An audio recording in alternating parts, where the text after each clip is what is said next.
Isa ka ba sa mga nagtataka kung paano nakakakuha ng mga murang airline ticket?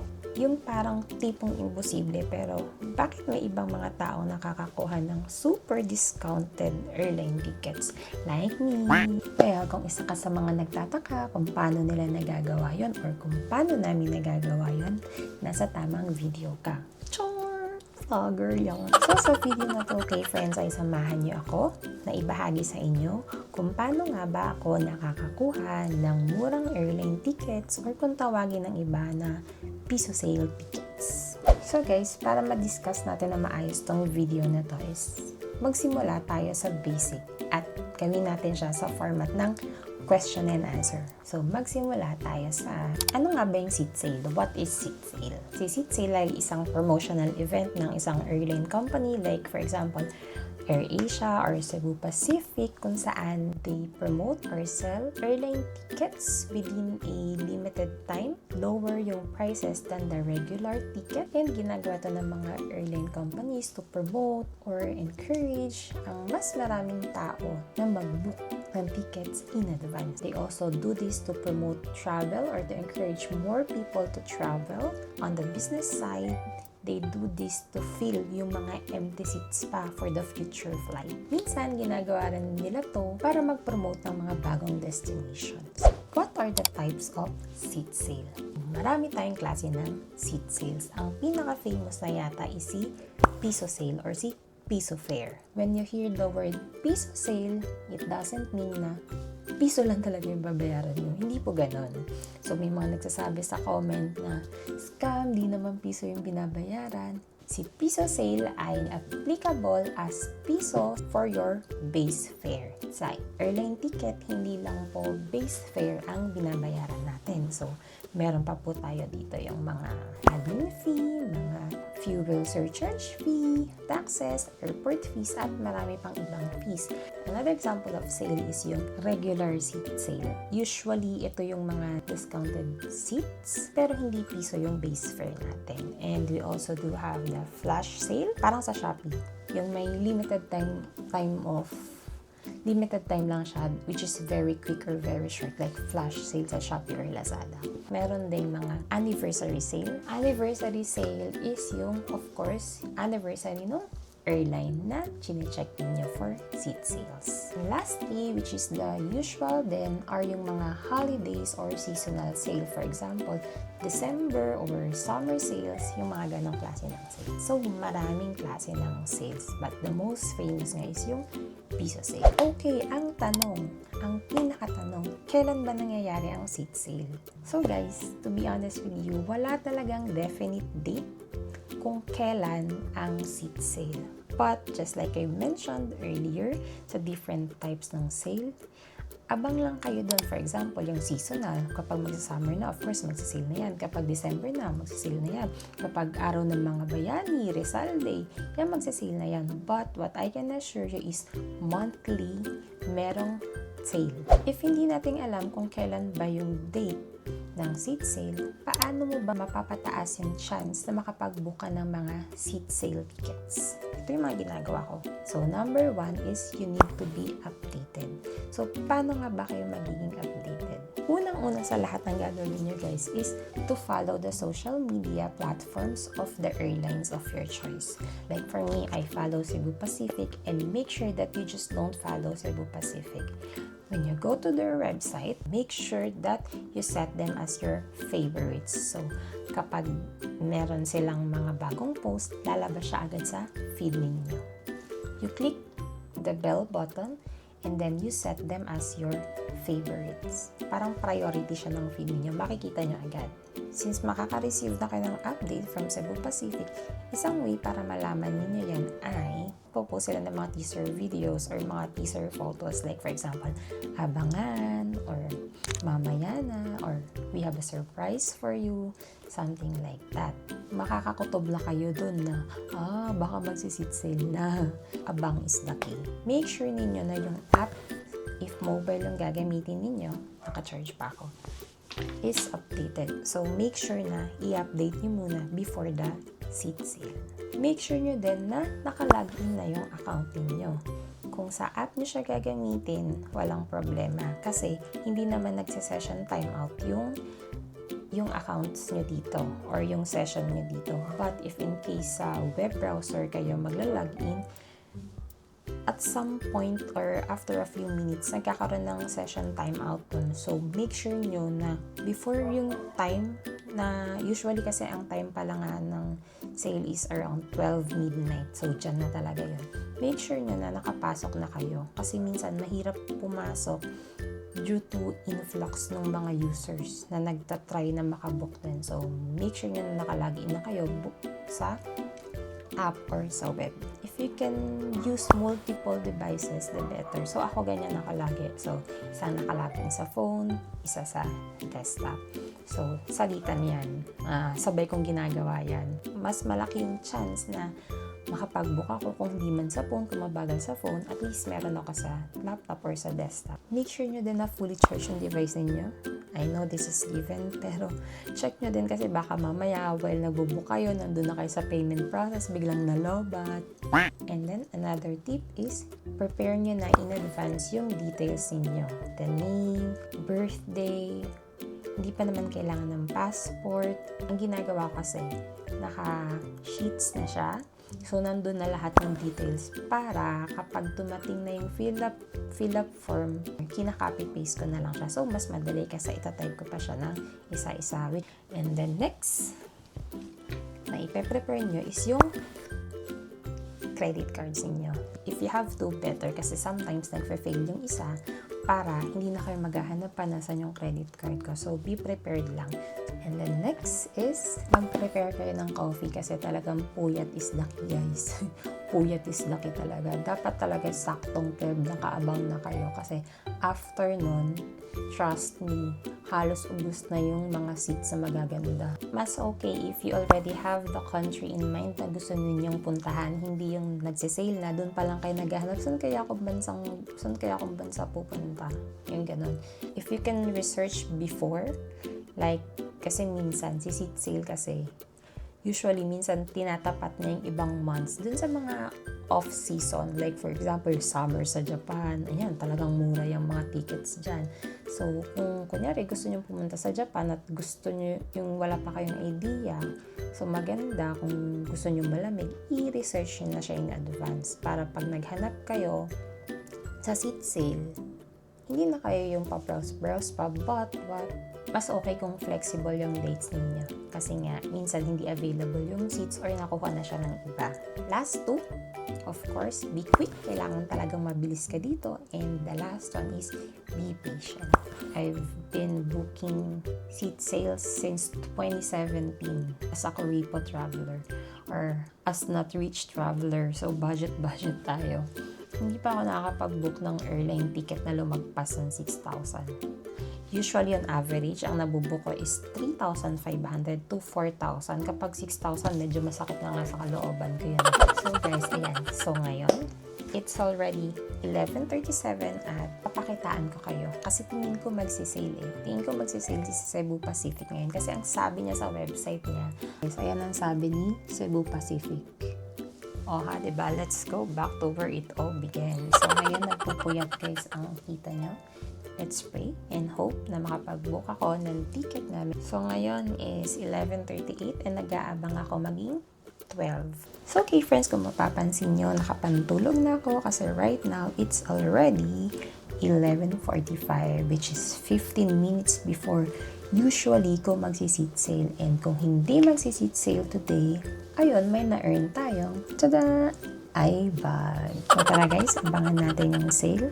And it's already 11:50, 10 minutes na lang. At mapapakita ko na sa inyo kung paano nga ba mag-book ng seat sale. So dapat tayo mabilis. Mag-stretching na. Kasi sure ako makakabook tayo ng ticket tonight. So guys, as what I could see, ang sale ngayon is anniversary sale. Kasi si Cebu Pacific ay nag-start ang operation nila noong March 8, 1996. And right now, kasi nakalagay, so tingin ko 1996, 1996. Ano yun? Ano kaya yung sale nila? 19.96 or 1,096 yung base fare nila. So, let's see. So, ayan guys. Ngayon ay 11:58 na. Ayan, tignan nyo sa phone ko. 11:58 na. So, malapit na. Nagre-ready na tayo. Okay, wala pang announcement si Sebpak sa kanilang Facebook page. But, so far, nakalagin naman tayo. Ayan na guys! So, ayan no, for as low as 19.6 base fare and ang sale period ay March 17 and ang travel ay November 1 to March 31. Sakto guys! Let's go! Let's do this! So guys, ayan. Ito ang bibigyan ko kayo ng example. Kunyari, local lang ha, local.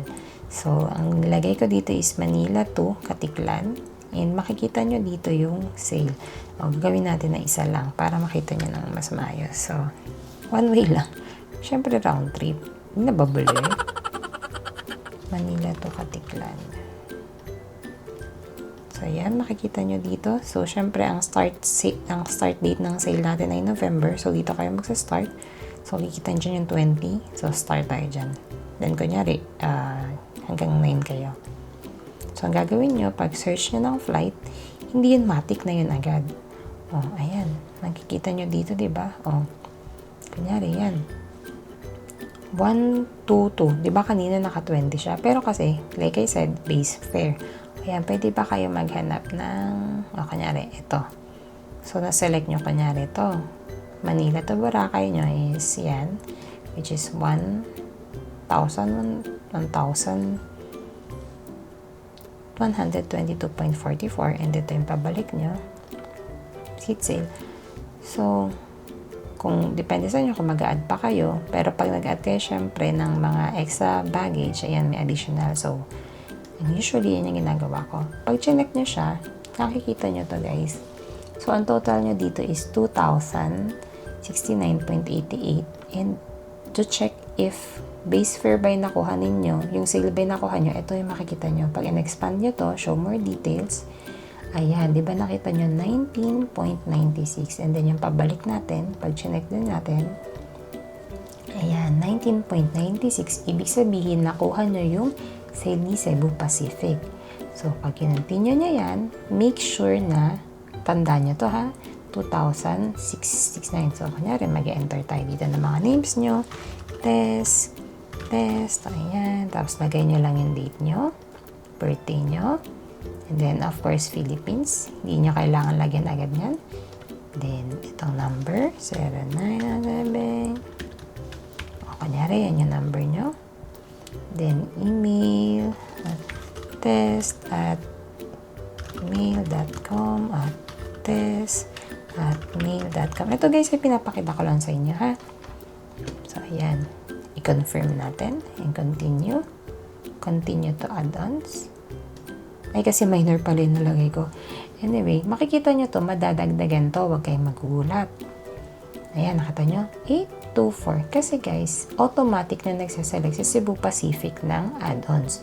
So, kung ayaw nyo na itong add-ons na to, i-double check nyo yung details dito. Normally, itong travel share ina-add nila kasi recommended na meron kayong travel insurance. So, ang gagawin nyo lang dyan, click nyo lang dito and i-remove din nyo. Yes, I'd like to remove it para bumalik sa dati. And to double check, makikita nyo dito na wala kayong add-ons. So, yun pa rin kagaya ng kanina. Hanap pa tayo ng isang example. Kunyari, gusto nyo mag-Hong Kong. And Hong Kong, tama-tama, masarap si Hong Kong ng November. Subukan natin. Ayan, ang dami pang vacant. So, kunyari, ito yung gusto ninyo. The dates. And, makikita nyo naman yan guys, yun yung mga 20, ibig sabihin yun yung naka-sale. Yung mga green, usually, ibig sabihin yun yung lowest. And pinapakita naman din yun dito sa baba. So, select dates. And kung ilan kayo, then search flights. Then, makikita nyo dito yung actual. Kagaya nyan, guys. 1904.96. Then, scroll down lang kayo. Then, make sure, guys, kagaya nito, make sure nyo na direct flight yung mapipili ninyo. Not unless gusto ninyo dumaan ng Cebu or kung saan man yung layover. So, for this one, for example, at gusto niya na to, select niya lang to dyan. Ay, sorry. Nawala. Ayan, nawala na nga siya. So, ayun, nawala na guys. Hanap pa tayo. Ito, change natin. Ayan. So, ayan guys. So, kunyari ito, select niya lang. So, yun guys, na-select nyo na siya. Meaning, ito na yung Manila to Hong Kong ninyo na flight. And then, syempre, uuwi tayo guys. Hindi tayo pwede mag-TNT sa Hong Kong. Makikita nyo dyan guys, medyo mahal. Pero, titignan natin guys kung yung ito ba is ang base fare niya is 19. Paano mo malalaman? Pwede mo siya uling silipin dito sa taas.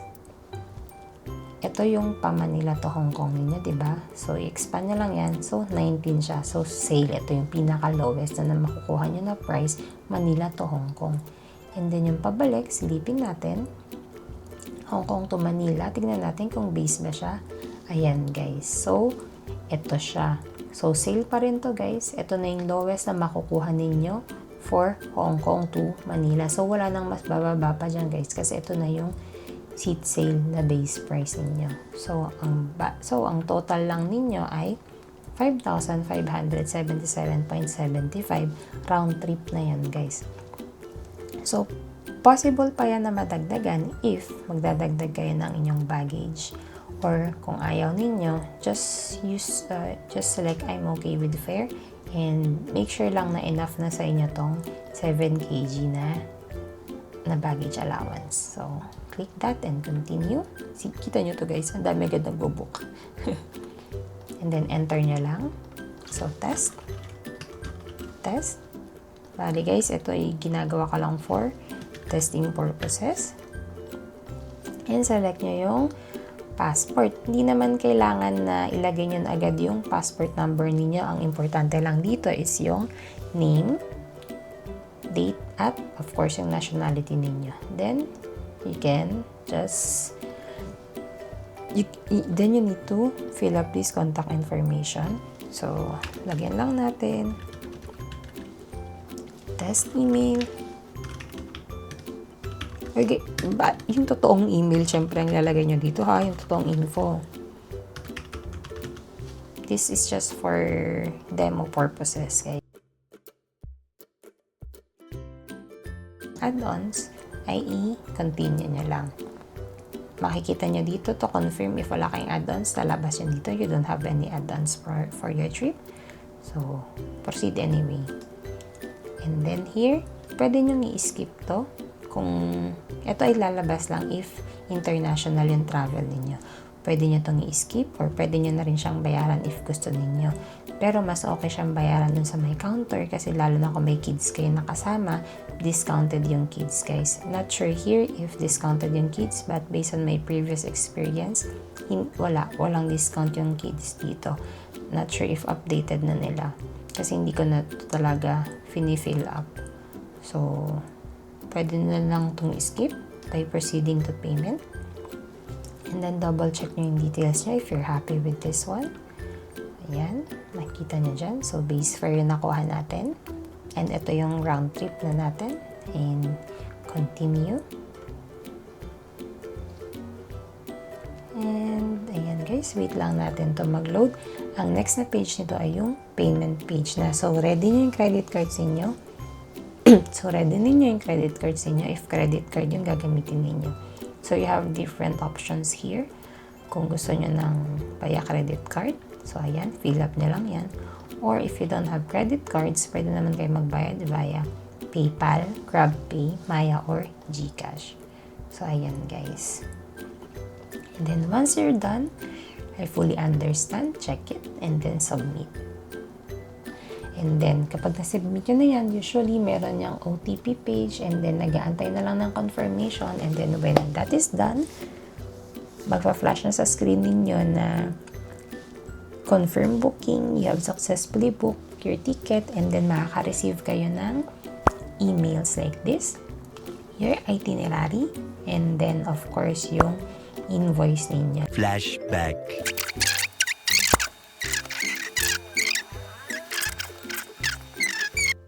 far guys, bokya pa din tayo. Oo, may nakita ko. Wait. Ayan guys, so may February pa to. Kunin ko na to. February 20. February 20, 21, so mga 27 or 28. 27 or 28. Ayan, okay na to. So, tayo ay February 20 to 27. Hindi, January 20 to 27. I'm okay with fair. Continue. Tignan natin. Sana naman di magana. Yak! Pumasok din. Thank you. So, ngayon, ang gagawin ko ay continue. So, double check natin, guys. So, ito makikita nyo dito.